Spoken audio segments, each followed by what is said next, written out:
There we go. Were Okay. we muted for the whole introduction? I was, but you weren't.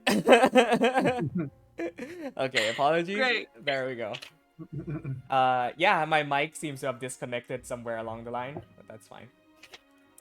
Following clearing out those dungeons, Ronax and Xavier had discovered the torso, the bust of a very, very large automaton, it seems. That would have been piloted by the old Siphanians, this massive, colossal warrior of bronze and iron, in which had been held in repair in the ruins of Bahamut, and seemed to list 5 others that were either dispatched or destroyed in the time of the old Siphanian kingdom. There were some arguments, some conflicts of values and interests as to whether or not you should display or give out this information to the wide world. Coming to a conclusion, y'all head back out to the next destination, Urin, or as denoted on the map as S3, I believe. Yes, S3.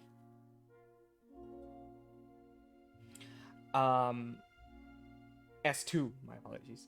And throughout the night and upon arriving, the journal that Amabilis held seems to have started writing in itself again.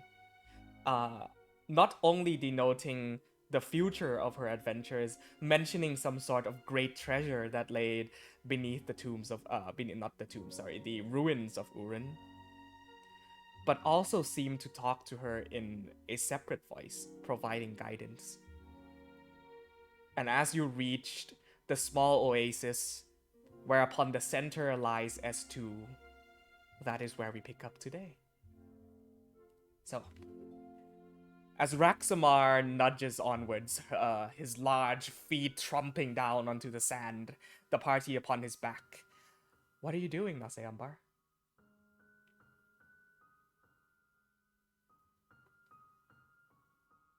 Letting him do the walking. It's hot outside. Okie dokie. As a reminder, the giant, automaton robot is still on board Raxamar, ready for any of you to hop in and start, going to town with it whenever. You can choose to leave it on here if you want, or for the sakes of, Xavier not being here, I can just go ahead and have that token and say that Xavier is controlling it. Yeah. So we'll just say Xavier hops into the Titan, starts getting its gears wound up and ready, as steam emits from its now fixed torso and arm. Raxamar gets you close enough to the ruins where you see, before you, ahead, a U-shaped oasis with an island in the center. And atop this island seems to be ruins that only the doorway appears up above ground. The rest seems to go and continue under. Would anybody like to make me a perception check? Sure. Sure. Just one of us, or Any amount of you that would like to be keeping an eye out. all right then. Is this Uren, by the way? This is Uren. 17. Yes. 13, 17, 11. I'm gonna make one too. Yeah, go ahead. 15. Okay. So, Nepenthe, you start getting ready, get your cloak and hood on. The weather of the night before had been pleasant, as the cold breeze had blown through. But today, you're back out in the heat again, and you know that it's gonna be heavy, and so you do your best to prepare yourself for the day. Akil, you do a couple circles around, not really seeing much within the heat of the day. Ness and Amabilis, as Amabilis just scurry out of the home atop Raxamar's back, look down upon the series of dilapidated ruins in the center island of this oasis. You see a few glimmers of gold as these small dots, shapes in front of these doors seems to resemble some sort of construct that now lifts up and spread golden wings, almost out of liquid gold, and circles around the island and ruins. Yeah, there's another, you know how the last place had like metal bones? I think this one has some like the metal bird. Yeah, we should probably prepare Ronax's amulet now. You see Ronax like rubs her eyes, comes out of the series of houses, yawns. Uh, Pardon me, I'll do my best to keep up with the rest of you this morning. I might be up to a bit of a slow start. How do you reckon we'll get into this place? Well, we've dealt with water before.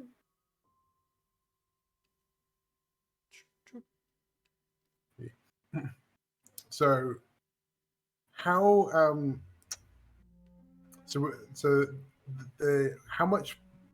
how far is it? How much water do we have to cross to get to this island in the middle of this oasis? So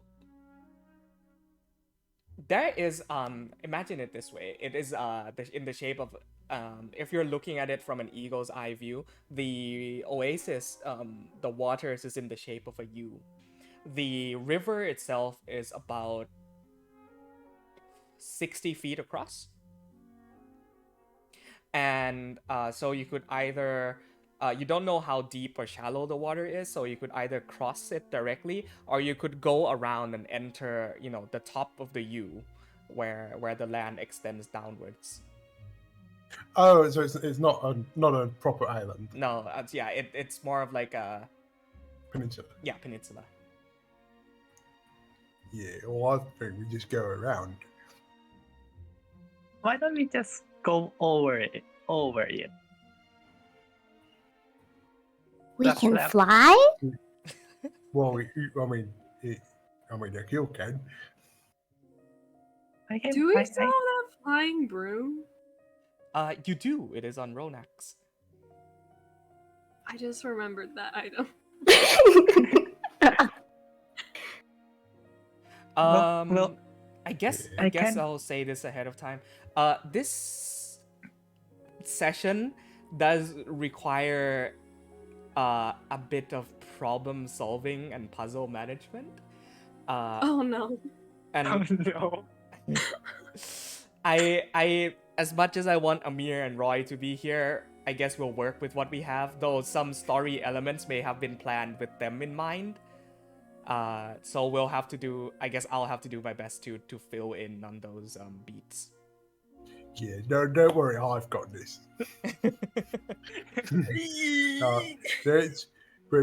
First things first. Let's park our dinosaur around the back, and so Yeah. that we can get in on foot. Yeah. Yeah, it might be best to go on land. Can the dinosaur walk across the lake? Because I'm it is getting really big. interrupted. Give me a second. Please continue talking.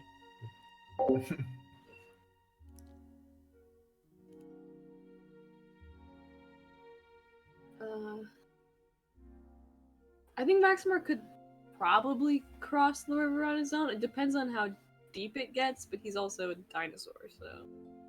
Yeah. Yeah, that could work. But we It can- might be good to do like a walk around though, so we can kind of map out more of the ruins visually before going into them. Yeah. Okay. Okay. What if there's some sorts of like tricks to get across? Like Yeah, what if there's, visual like, giant alligators illusions in the and stuff water like again? that. And yeah, and all that. I'd be down to fight more giant alligators, but I don't think Maximar too happy about his legs getting bit, so Or you could ride them. could ride them.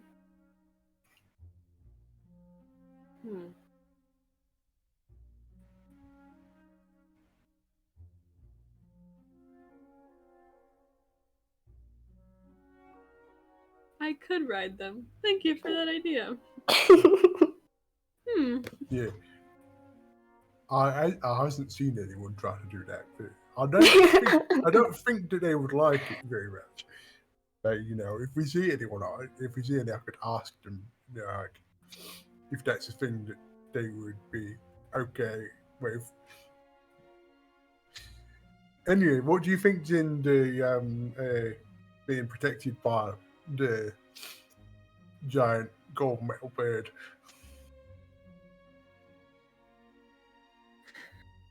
I mean, didn't Amabilis' book say that there was some treasure in an oasis? Amabilis looks at her journal again. Yeah.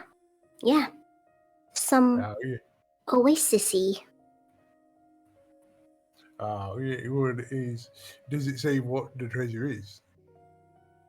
Yes. She flips Oh. a book. I don't think so.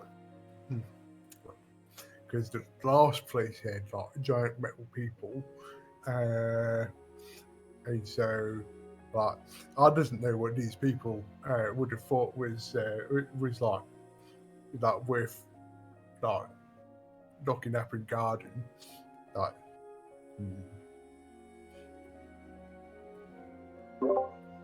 My apologies. Man, tonight is just a night. Damn. Welcome back. Yeah, sorry Welcome about back. that. Whew. Okay, so what do we have? We're gonna go around to the land part, and kind of scan the ruins as we go to get a better idea of the layout. Yes. Raxamar tramples onwards.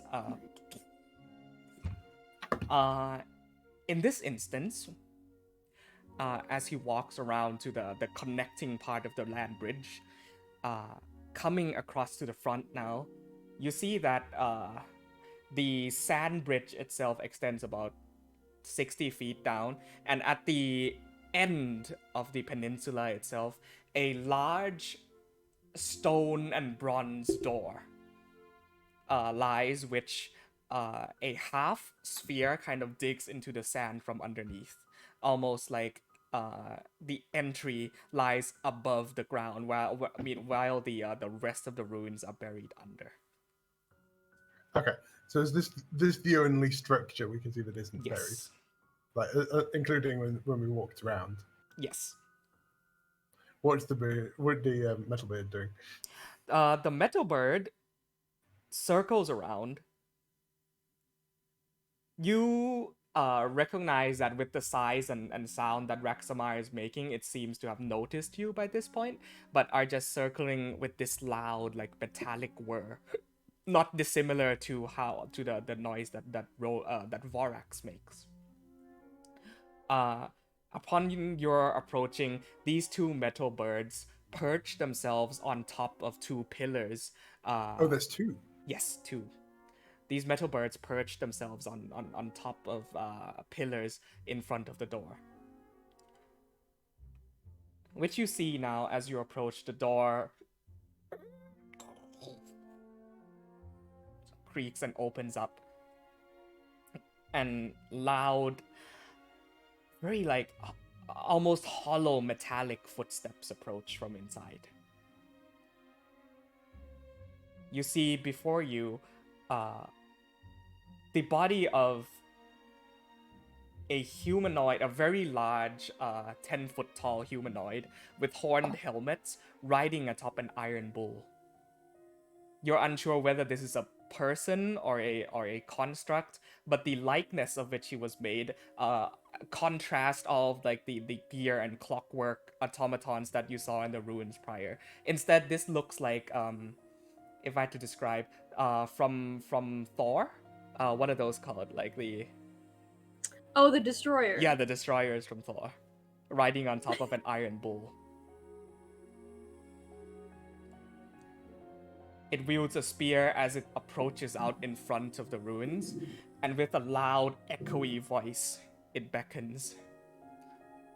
Visitors, you step now before the ruins of Uren. Are you here to stand ground and overcome trials set by our ancestors, and prove your worth to enter the grand treasury of Sith? It just whoever this is just hears echoing back from the head of the dinosaur. Hello. Trials. That sounds like it's a thing that we do, right? Yeah, I think that's the plan. Yeah, well, it's okay with us. These two metallic birds now jut off of their platforms and fly directly towards the platform atop Raxamar. Perch themselves on the platform. You think maybe I should have asked for an extra before I said yes to that? I've got an extra. Yeah, well, everyone, I think we're going to have some trials, so, like, people who's asleep and stuff. Hello. We got new friends too. Xavier jumps into the Warforged Titan and runs and leaps as the Titan lands on the sand with like a massive quake. You watch the figure riding on the Iron Bull waves his hands and says, "Bring me our visitors." And the raptors fly up. These massive, like 5 feet tall birds, and clasp their iron talons onto your arms, and starts lifting you up 2 at a time. Okay, which of us is it doing first? Let's go Amabilis and Akil. Oh, So these like claws clasp onto your arm and bring you up into the air. The flying is not entirely foreign to you, Akil, but to Amabilis, you are experiencing flight for what is the first time in your life. Right, I'll grab my no. quarterstaff and shout, "Is this part of the trial? Just let us know when it started, because we're Don't not quite shake. sure. We're not quite sure what the rules is." You hear, First swear time? what seems like a grumble, like this like vibrating grumble appear from the hole in his helmet. Amabilis, stop wiggling, it'll drop you. She's gonna put her arms out as if they were her wings. And then she shakes. As the wind batters against your face as the raptors carry you across the land bridge and drop you about maybe 3-4 feet off the ground as you land, Akio and Amabilis, before this being who is massive. He looks like a walking statue, and the bull that he is riding on about 3 times the size of any ordinary bull, made entirely of iron and steel, kind of like the technology that Vorax was made out of. I'll just pat Rexamar on the neck and say, "Right, we're gonna go do a trial, and if one of them things tries to come and carry you off, don't eat them."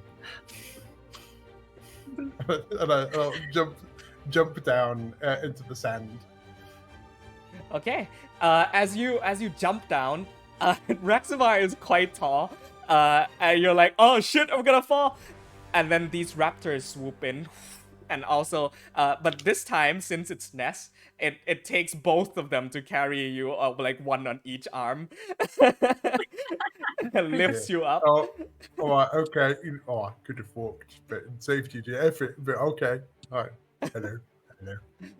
As you fly through the air, as these like iron raptors creak under your weight and drop you off where Kyo and Amabilis are, and make one final circle back towards to pick up Nepenthe and Ronax as they now drop you off in the same place. They circle back up and perch themselves atop the door. Well, trials. Let's do it. Visitors, state your name. Did you want the long one or the one that everyone else gets? And you will do. Ness. Ness looks The panther do. and just follows along the column to each of you. God. The eyes kind of spark up blue. I recommend you be honest when in my presence. Okay, my name is Akio. Follows along now. Hi, I'm a marvelous. A journal brought us here. Like hold up the journal. The Yeah, eyes she holds up the journal. spark blue and look in on it. Intriguing. Says no more than that. I'm curious.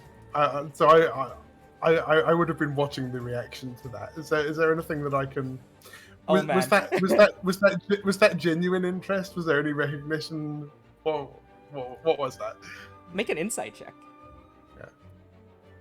Against a hollow piece of armor. That's 11.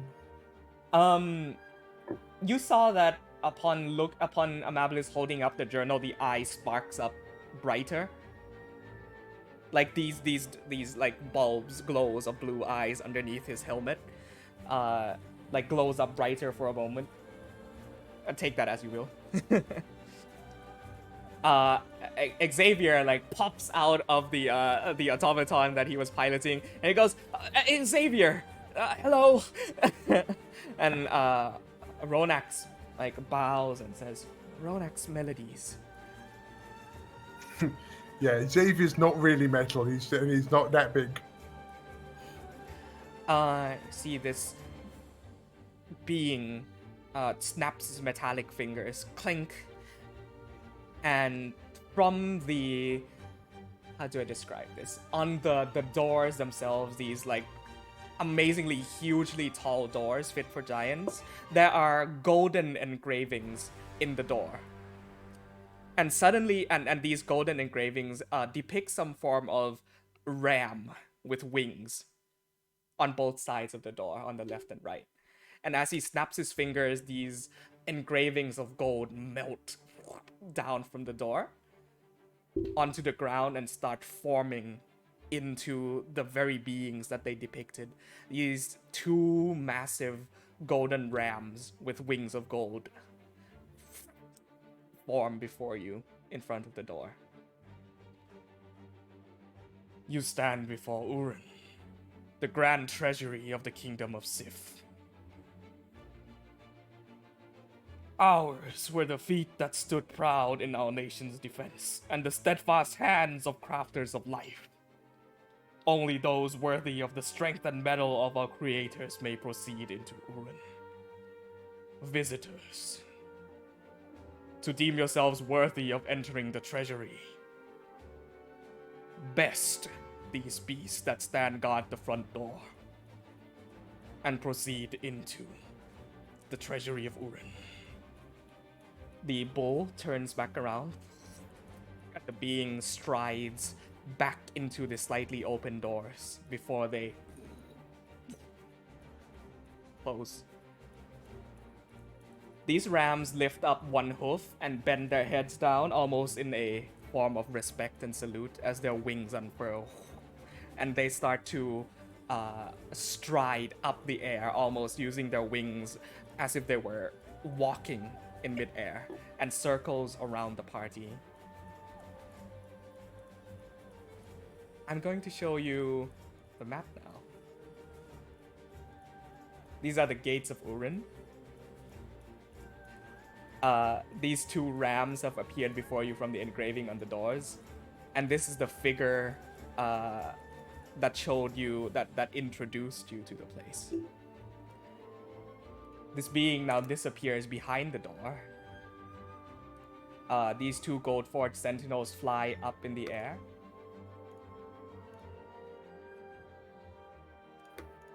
And that is where I would like everybody to roll initiative.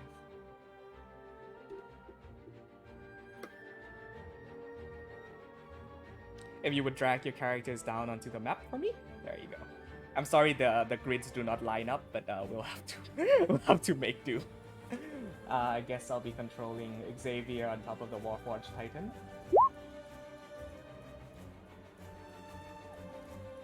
Twinsies. Man, this is like all Ronak stuff. I'm so sad she's not here. Okay. Shout out to half the party for getting a 9 on initiative. Yeah. Okay, I'll roll a initiative for Ronax. That's a 6. And 1 for Xavier.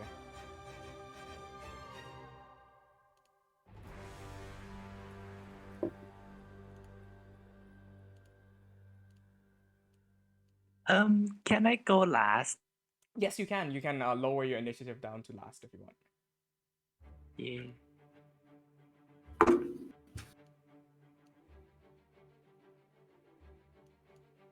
Damn, everyone rolled so low. I know. Oh, nice. That's a 19 for Xavier. Cool. Alright, and I'll go ahead and roll for these Gold Forge sentries as well. They are currently about 15 feet up in the air as of this moment.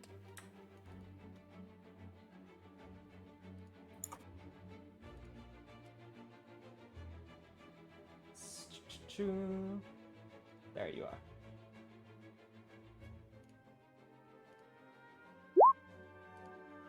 That's a 2. Look at that.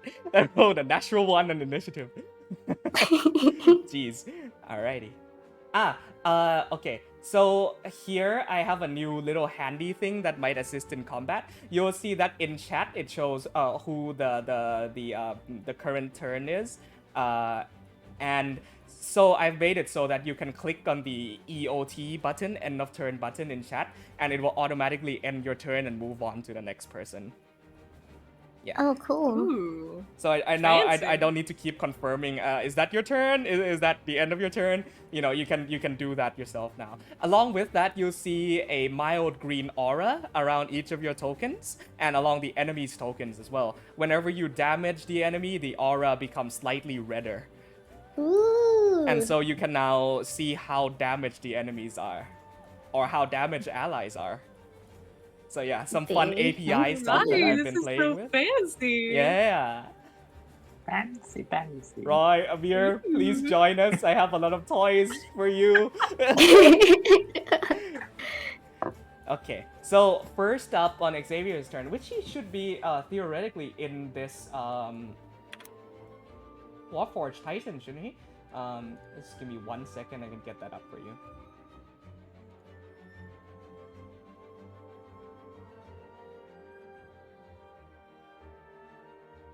There we go.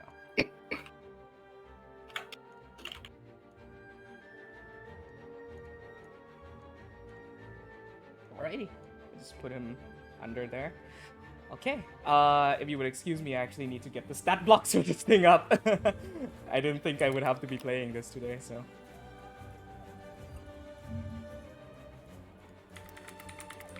You have to do a lot today. Take your time. Yeah. Thank you guys for your patience. I considered, you know, wanting to call it off, but we're all here.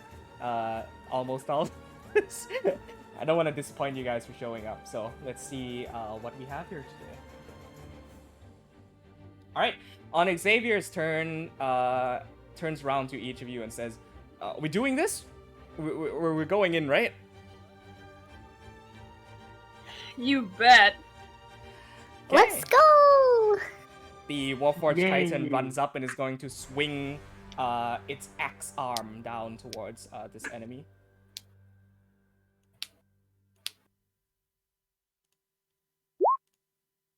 That's a 6. So with the first attack, Xavier runs up and piloting this giant mech. The axe swings up as the Goldforged Titan, ducks down. And the second attack on his end will be a 13 plus 9 to hit. That's nice. For a 22 total. With his hammer fist. This would deal 3d8. plus 6.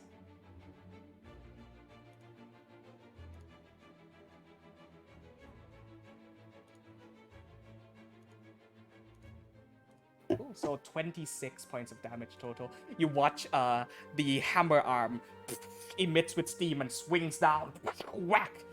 Pieces of gold fly outwards from this gold forge sentinel. Boom. And I suppose that's his turn. Keep it short. Amabilis, you're up. I'm going to jump behind the gold forge one. Okay, it's 15, 20 feet up in the air. Oops. Okay, never mind. I'll tell you what it can do. You can like run up along the Warforged Titan and like jump attack it if you want. Oh, okay. It's I tall like enough. that. Yeah. Okay, I'll do that then. And then, how much movement would that take for me then? 1, 2, 15. We'll say it takes you 15 feet to completely get up onto the Warforged because you have easy climb as a Felis. Okay. Then I'm going to use my rapier to attack it. Okay, you're gonna have to get 5 feet closer if you want to. Okay. Alright. We'll say like right on the top of the Warforged is where this thing is like floating and hovering. Cool. Make an attack okay. with your rapier. All right. Oops, sorry. It's a 16 to hit this thing, which just hits. Roll damage. And you get sneak attack as well because the Titan is engaged with it currently. Yep.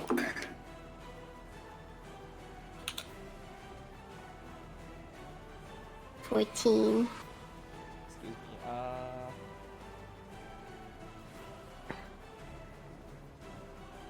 There we go. 14 points of sneak attack. And I'm going to use my bonus action to jump down. And I'll jump down and go back to the same place. Okay, so if you use your bonus action to disengage, let's see, you had spent 10 plus 15, so 25, 30 feet. You already spent all of your movement to get up there to where you are. So you can use your bonus action to dash and come out, but you will take an opportunity attack from the Goldforge Sentinel from leaving its combat range. Do I still have to, even though I have the... I think Swashbuckler don't. Oh, have you're to right. take- Yes, Yeah. Thank you for pointing that out. No, you do not take opportunity attack. So go ahead with what you were going to do. Okay, yep. Yep. That's it. Okay, cool. Go ahead and click on End EOT of there for me. turn. Very nice. All right, Ness, you're up. I think Nepenthe is probably ahead of me. Actually, I know what I'm going to do. Okay. Hold on. Let me just check. Okay.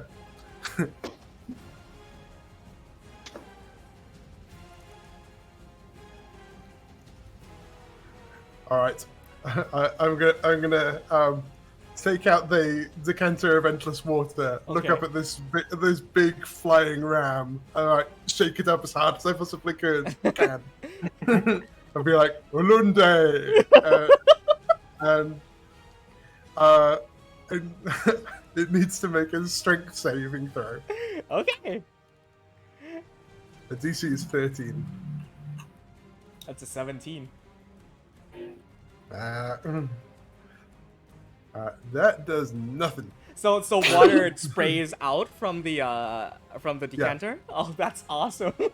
Yeah. It was worth a try. Okay. But I'm gonna use a bonus action to cast Divine Favor on myself. Okay. So right, okay. Plan B. Awesome. And the quarterstaff starts to glow. Okay. Oh, also, I now have a concentration marker. If you click on your character and put the stopwatch token on yourself, it displays concentration. If you are ever concentrating on a spell. There you go. Pen. It's your turn. Okay. I'm going to run this way. I'm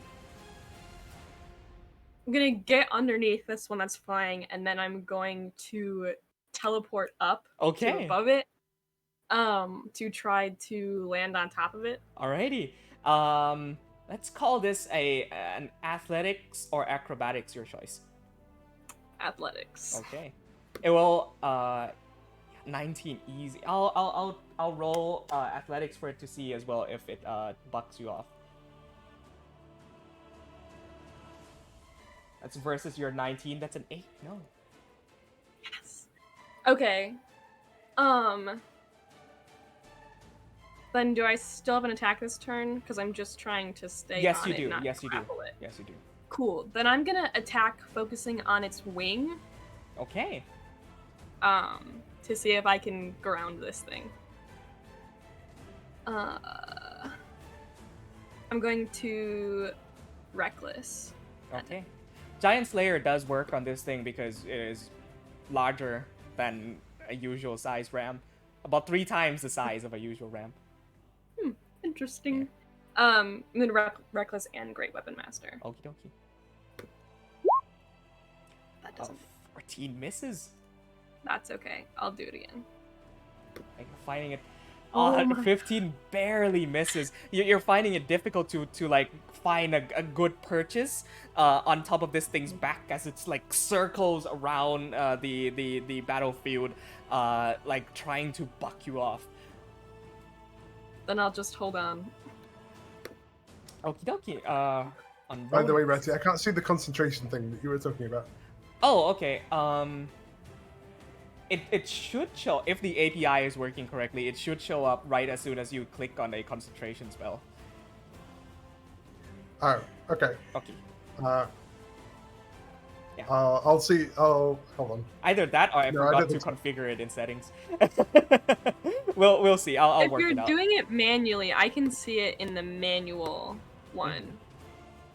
It's next to the net. Okay. Okay. There we go.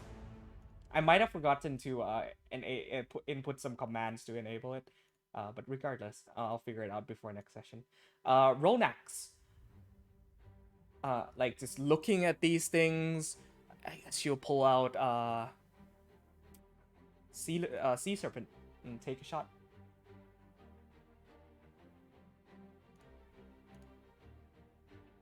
Oh, 16 just hits. On Goldforge Sentry 1. Boom, 21 points of damage. Jesus. That's a max damage roll on both die.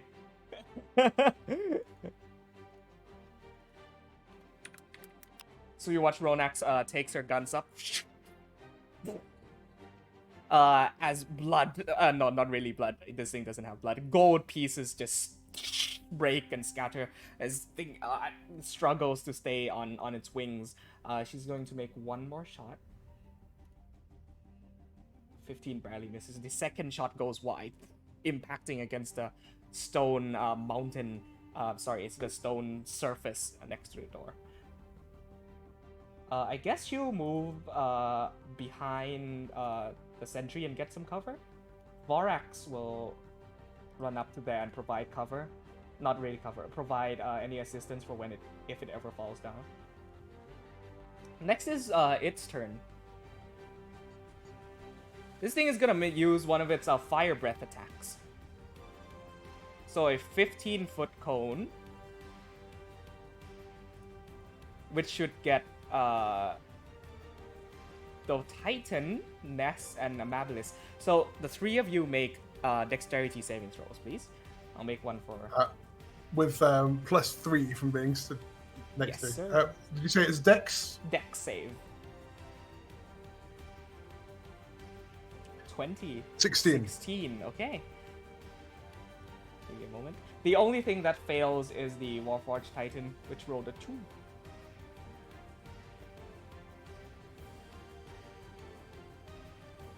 I'll roll 5d68.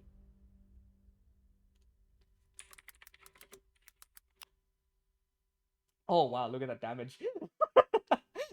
The DC was 15, so Ness, you succeed. You take 17 halved. So how much would that be? An 8? 8. Yep, you take 8 points of fire damage. Amabilis, since you have... Oh, check that out. Oh, nice. Yeah, if you look in the chat, it automatically rolls the concentration save for you.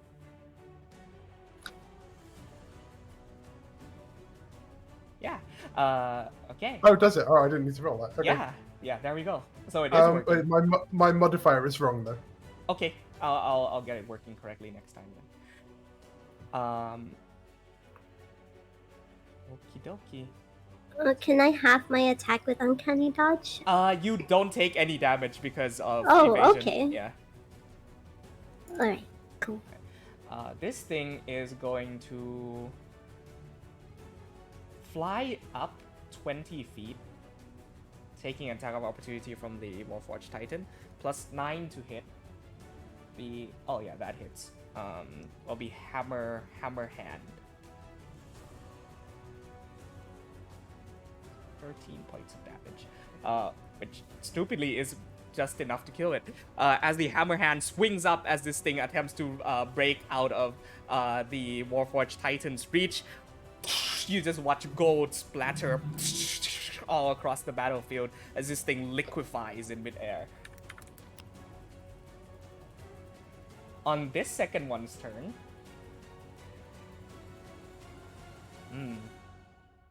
it's gonna attempt to, well, firstly, it's gonna fly up 20 feet, so now it's a total of 40 feet in the air. And it's going to attempt to shake you off, Nepenthe. I need you to make an athletics check. Opposed. Okay. Against With its advantage, natural right? one. God damn, I wanted this fight to be somewhat of a challenge, you know?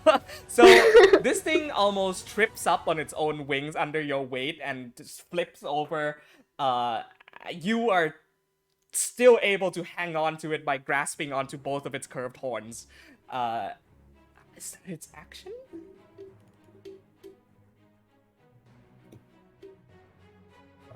You could call that a shove. Yeah, let's call that a shove. It then, since it has this ability, is going to charge into the wall to see if it can knock you off. Huh. Using the remaining 10 feet of movement, it rams itself into the wall. I need to make a strength saving throw from your Nepenthe. Okay, are we running on the DC 15 for me to not follow? This would be a DC 15, correct? Okay. And you said strength saving throw. I don't know why my brain lacked on that one. Strength saving throw. Got it. Oh no. So we'll say, since it rams into a wall, it will take this bludgeoning damage in your stead. However, you will be knocked prone and off of it. Great. So 3d6. It bashes into the wall, dealing itself 10 damage. And you are knocked prone and off its back, falling 40 feet. No Excuse me, just one problem. moment. That's fine. Oh, the raptors are just there. They're not engaging in combat. So, what is it? That's a d6 per 10 feet, correct? I think so.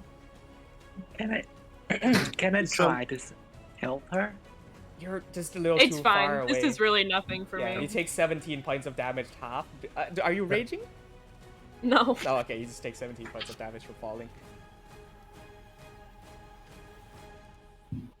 Okay, Akil. Yes. Yeah.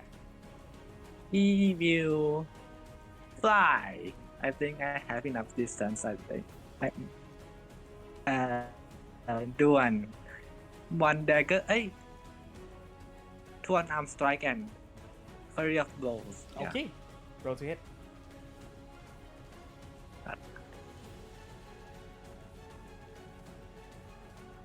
Yeah, that Oops. hits. 8 points of damage. And then another unarmed strike. Natural 20. Was that supposed No, to be no, an no. advantage? I don't think so. Okay, If- then that misses, unfortunately. Yeah. And then another 2 more for the Furious of Blows. Okay.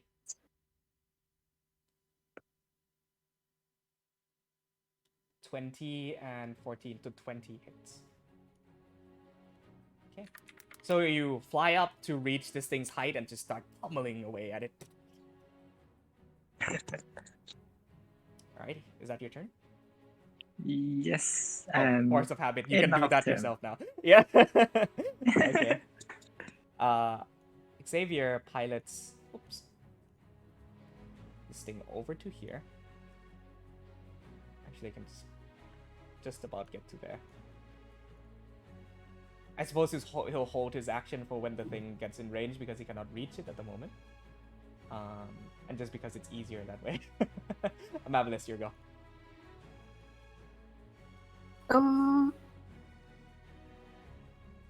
I am going to use my steady aim to give me advantage on Absolutely.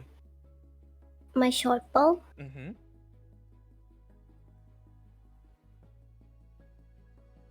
I'm gonna hit this one. That's a natural 20. That is. Oh, Wow. nice. Very nice. So roll damage and also your sneak attack is doubled. Yep. Whoa. How much is that total? 27, 35. Correct? Is my math correct? 37 plus 8 is Yeah. 27 Yeah. plus 8, 35. You get this thing right in one of its eye sockets. And you see it like gets incredibly disoriented in the air. All on its last legs now. Would like to actually steady aim doesn't allow you to move after using it, right? Yeah. Okay. Let me end my turn. Alrighty, Ness, back to Yep. you. How high is that thing up in the air? 40 feet. Oof.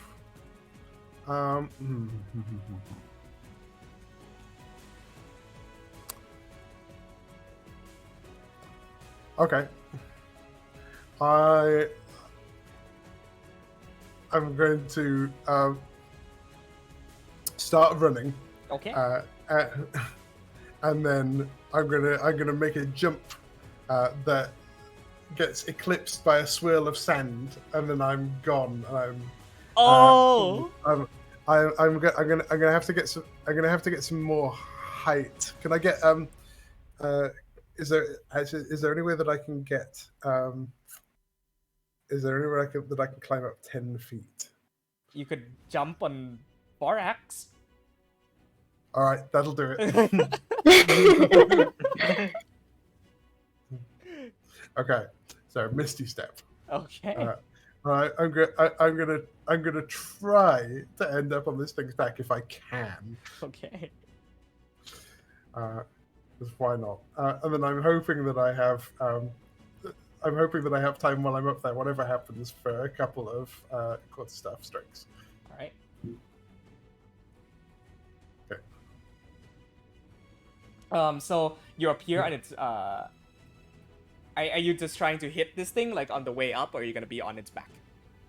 I'm try and be on its back. Okay, make an athletics check. Or acrobatics, your choice. This will be Athletics. opposed against its strength. 20. Which is a 21. Oh well. Barely. You actually get on its back for a moment before, and like right as you are about to triumph, you fall. Okay. Can I at least try and hit it on the way down? Yes, absolutely. All right. So the first one was a 12, which misses. Second one's better, 18. That hits. So that's 5 and an extra 1 from Divine Favor. So 10. It's so close. So you watch Ness run up, jump on Vorax's back, and disappears in like a whirling sandstorm as he brings down the quarterstaff onto its face. Whack! And it's hit like the gold bucks and shakes from the impact, it is barely hanging on. You watch as parts of its body is liquefying, almost wanting to turn back into liquid gold in the air. Nepenthe, it is back to you. Oh, sorry, I accidentally. Yeah. I imagine I probably land next to Nepenthe on the ground. Yes, you take. Yeah. Let's see here. 10 points of fall damage. What is this? And I lose concentration. This hasn't gone well. Okay. You're telling me at least you hit them. Right. Oh, sorry. Did I? Wait, what? Sorry. That wrong click. Wrong click. Back to you. My apologies. I mean, maybe that's fair though. I don't even know what to do.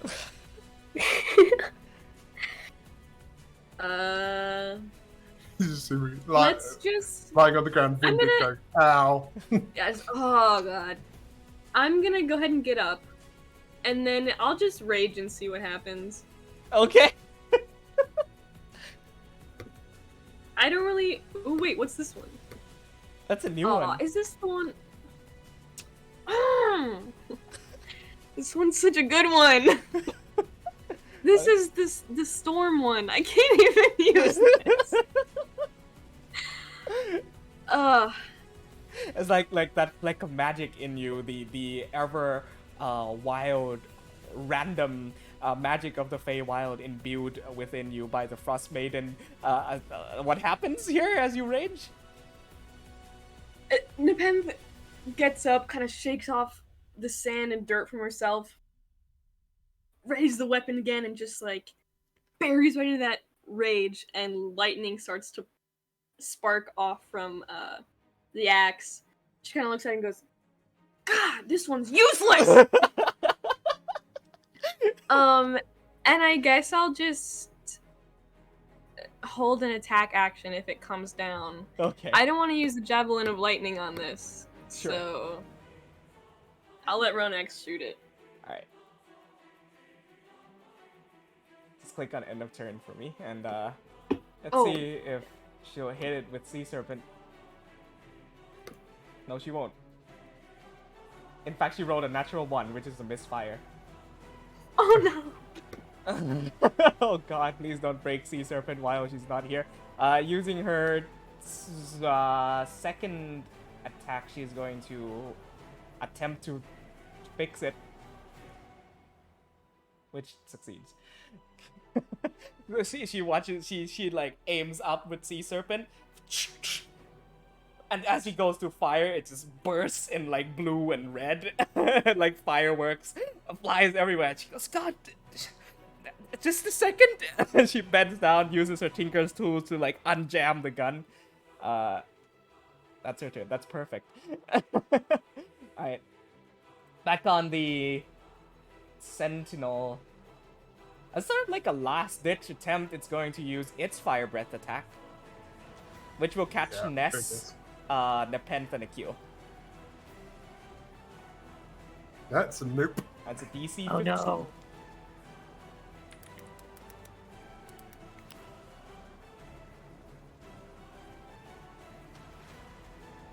Succeeds. You take half that.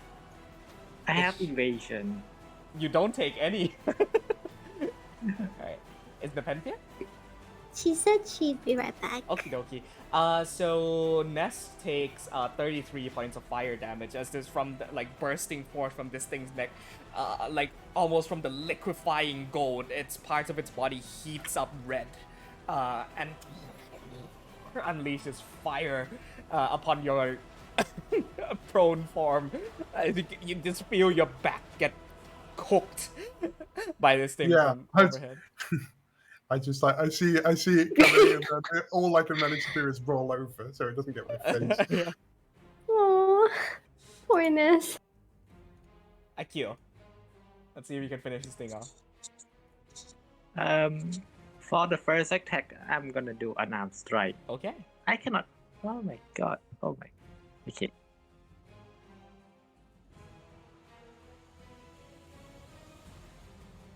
7 points of damage. That does it. How do you want to do this? I'm gonna use both two hands to slam the lamp to the ground. Okay, you're like Yamcha style. And like you Yes. fly up, take two hands and just hammer fist down onto the head. And as you do, it doesn't even dislodge the head off because the head just melts right off the neck on impact. And the thing, liquefied gold, which is extremely hot, rains down on Ness and the pen. Splashes on you. You don't take any further damage from that, but you are covered in almost molten gold.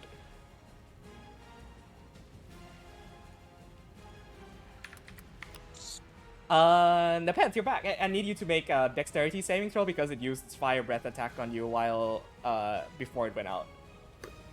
Okay. With the +3. It's a fail. 14. You take 33 points of fire damage. I was like, This fire... is the worst fight ever. You both roll over just in time for the flames to sear across your back. As both of these sentinels liquefy into gold, almost like this amorphous form slithers and fills itself back into the gaps of the door, forming the shapes of what they once were. And the raptors fly off from their perches and sort of like lodges and flies into the door and lodges themselves into these two holes and twists. And the door opens.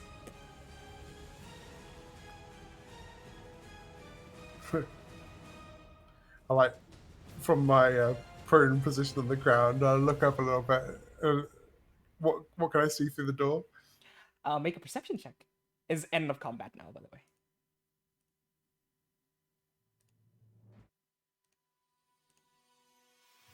way. Appropriate. 6. It's dark. Alright. Ow. Yeah, I get the feeling. Does anyone else get the feeling that was a little bit harder than it should have been? Matt was kneeled down. No, not really. And then she hands a paw. I'm like you like Ness is like just prone on the ground, just flat, looking up at you. So we're on eye level right now. Ronax runs up. Says, oh dear, what? Those are some terrible burns. Ness. She'll cast Cure Wounds on you at 2nd level. 18. Oh yeah. Yeah. Oh, that's a bit better. The man's just still on fire. Did you say 10 or 18? 18. She casts it at 2nd level. Would you like me to assist as well, Nepenthe? Couldn't hurt. Okay. Let's do another 2nd level Cure Wounds on you as well.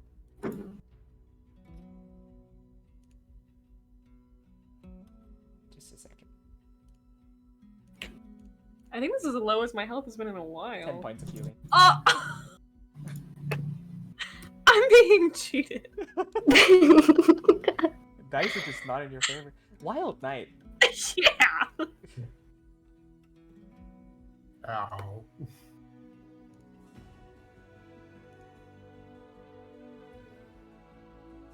Let me get this thing up for you here real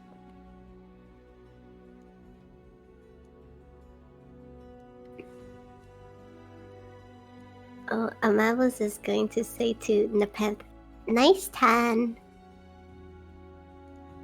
Thanks. It's all natural.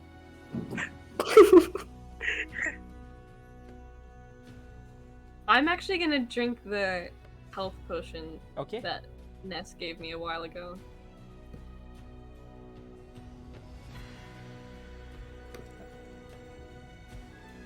Great. Better. All right. As the heat of the battle dies down, you are now staring down this darkened corridor, which sandstone steps descend almost beyond your sight into darkness.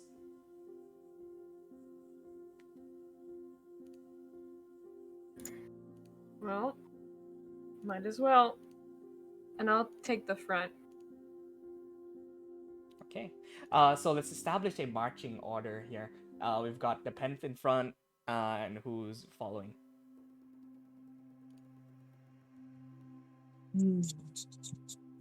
Oh, you're I'll muted, by the be- way, Joe. I'll be right behind the pen.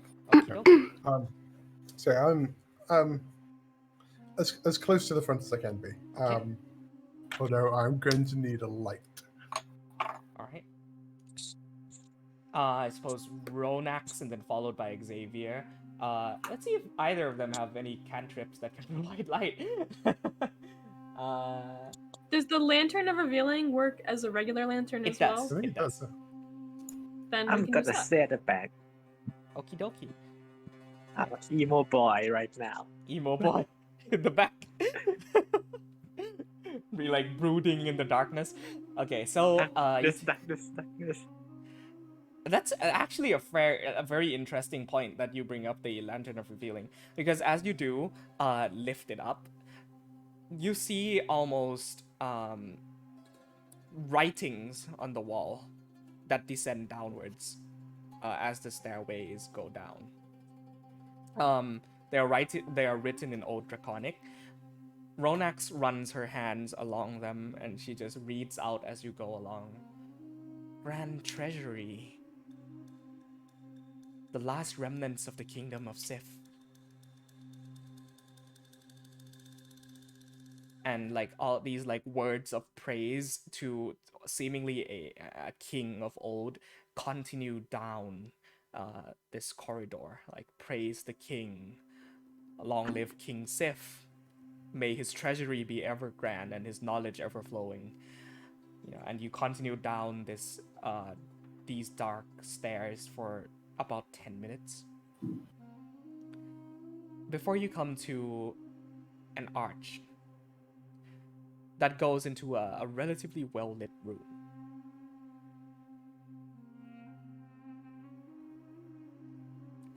As you enter, see before you what are essentially a number of stone pyres, these very large bowls atop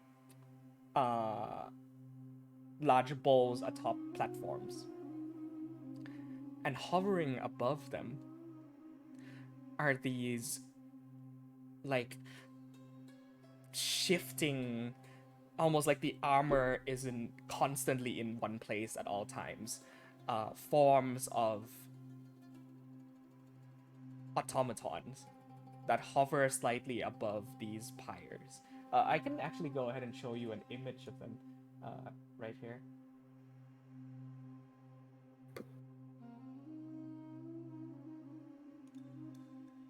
When you say pyres, are they still burning, these pyres? They are not lit. Actually, I'm gonna have to go down a fair bit. Bear with me.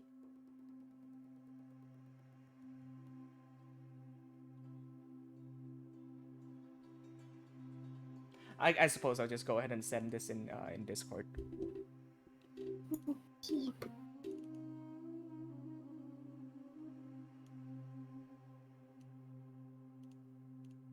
There you go.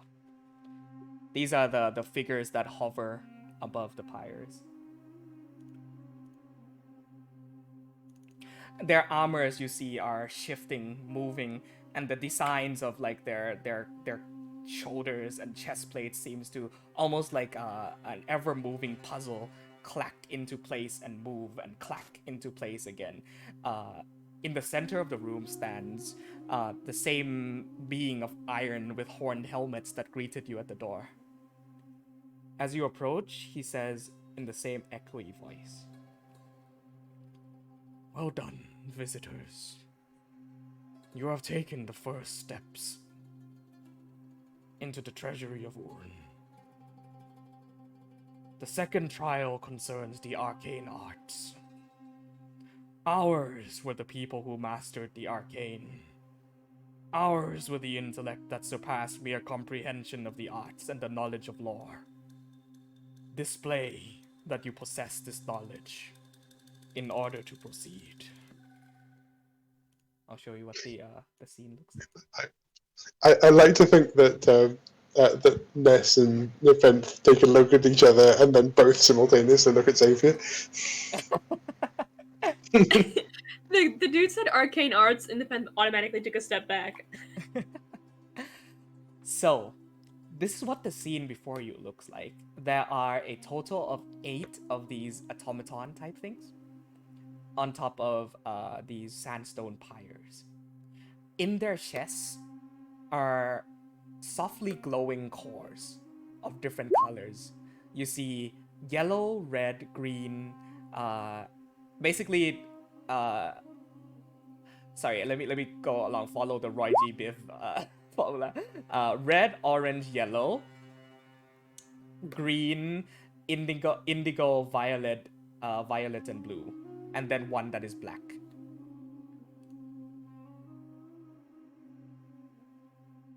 Okay, so out of character, I'm just gonna go ahead and assume that we have to hit each of these, or like light each of their pyres with a specific sort of magic. I have none of them, so unless we want to run through a couple more rages and hope. Which is why, by design, it's kind of difficult to progress without Amir and Roy here.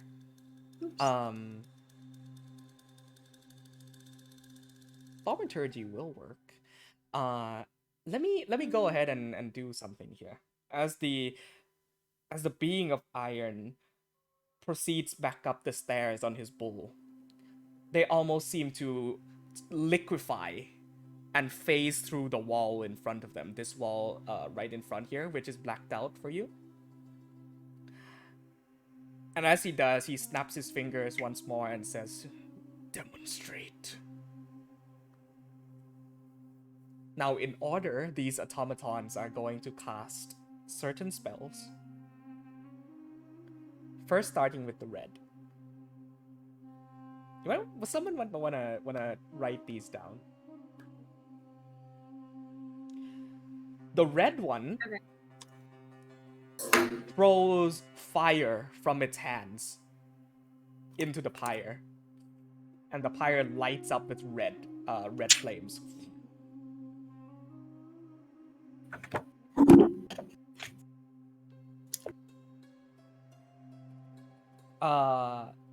The second one, the green one, waves its hands forwards, and a sort of like a wash of white light encompasses the area. And the pyre lights up with green flame. The purple one raises its hands up into the air and pulls down lightning from the roof as it strikes the pyre and purple flames alight.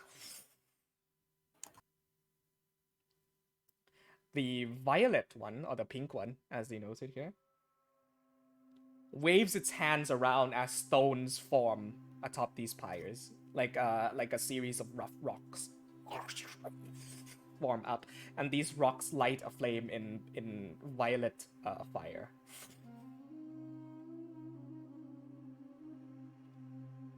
The orange, wait. Yeah. Is the pink one or the violet one the latest one? The latest is the pink one. Oh, I'm just Okay, calling the it pink- violet. There's purple and then violet.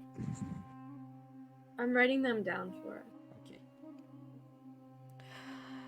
Next, the one with the orange core raises a hand up in front of it, and a shimmering golden shield forms in front of it.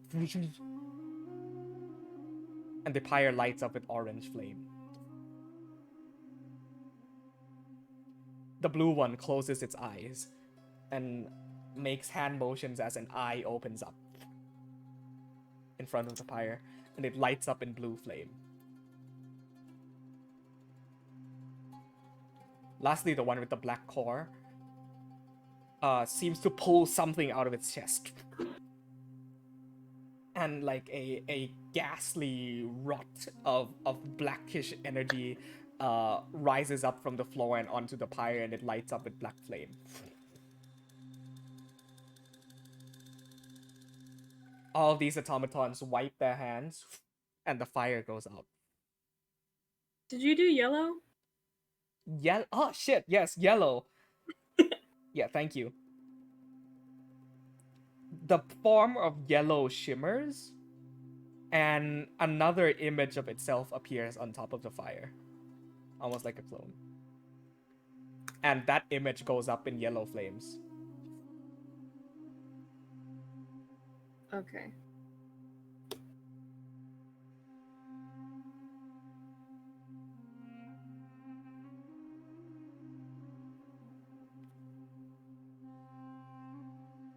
So, fellow non-casters, I am tempted to, as much as it would suck, call it for today and wait for next session for Roy and Amir to join us.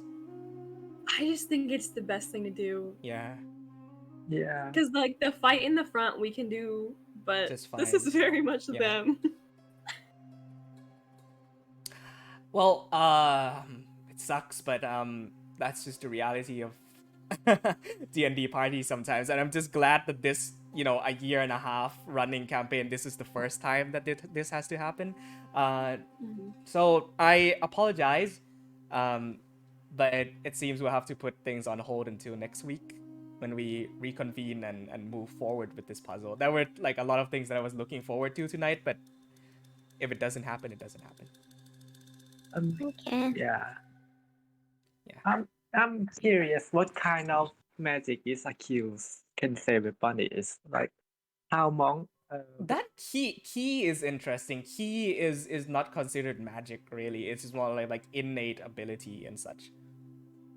I see. Okay. Yeah. I'll give you one last thing before we separate for today. Amabilis, Yes. as you stand amidst these figures, you look up and you see where the light hits the floor right there. Uh-huh. You look up and you see a hole in the ceiling. And you're like, man, that must mean that if this hole was always here, then it's very possible that someone may have gotten in here before you guys.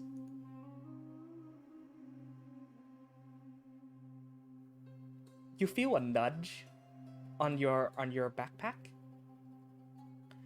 as almost like something trying to pull on it, but you look to the right and there's nothing there.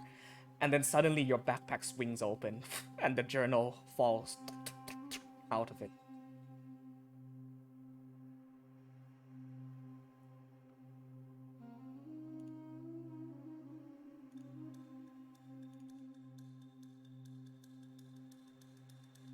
What do you do?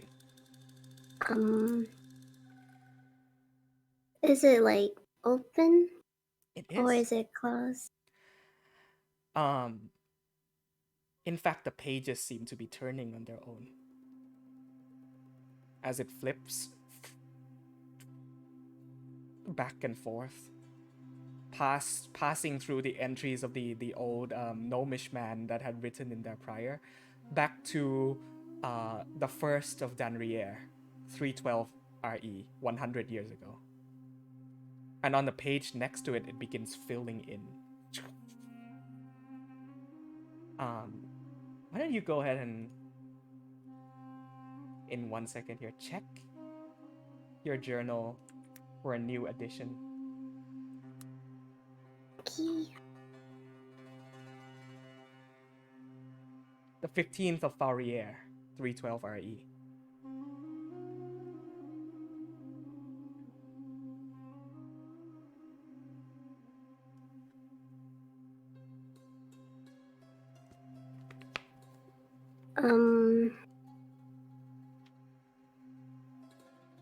Amabilis is going to walk over and she's going to pick up the journal.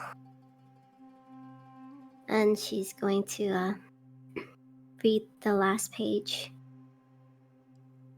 As you do, this is a relatively short page, only one paragraph in length. You should be able to see it now. The 15th of Lorei'an. As below it, before your very eyes, letters start appearing. It writes, "You. Yes, you. I'm talking to you."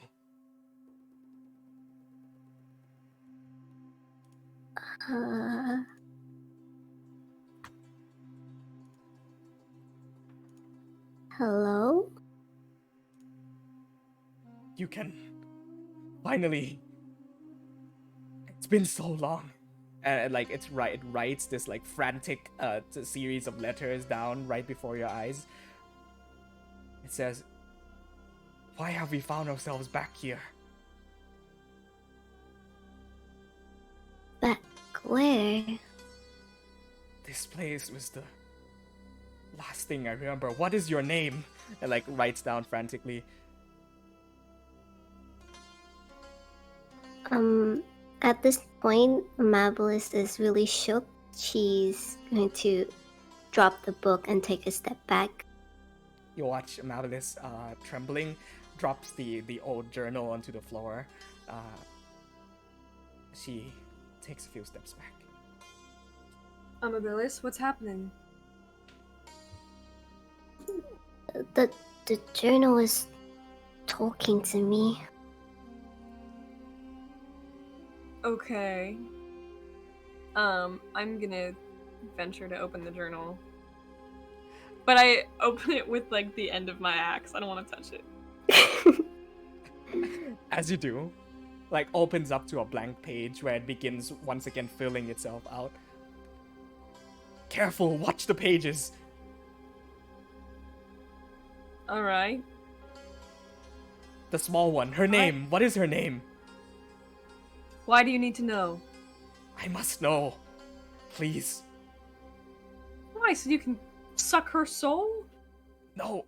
And like, no, no, no, no, no, no, no, no. Like keeps writing like line after line. No, no, no, no, no, no, no, no. What you doing? Just talking to a journal. It's pretty normal. If you tell me why you need to know, maybe she'll tell you. I need to know. Who carries this journal now? Question mark, question mark, question mark. Like Mablis, you can see how frantic the handwriting is, almost like someone is writing in a hurry. Mablis is going to kneel down, and as she puts two hands onto the ground, looking down onto the journal. Do you know of Chester Rowanbury? There's a long silence that follows from there. Beginnings of a writing letter slow. Yes. That is my name. And that's where we're going to end tonight's session. Whoa. It's so much of the session was like for that journal, but it doesn't progress unless we move on. So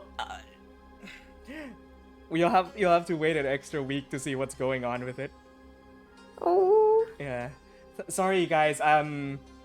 Really I just want people to be like a part of this next leg here. So we're gonna end this session here early. Thank you everybody for joining us. We're sorry. We'll see you next week. See you, Goodbye. stream. Bye. Bye. Bye.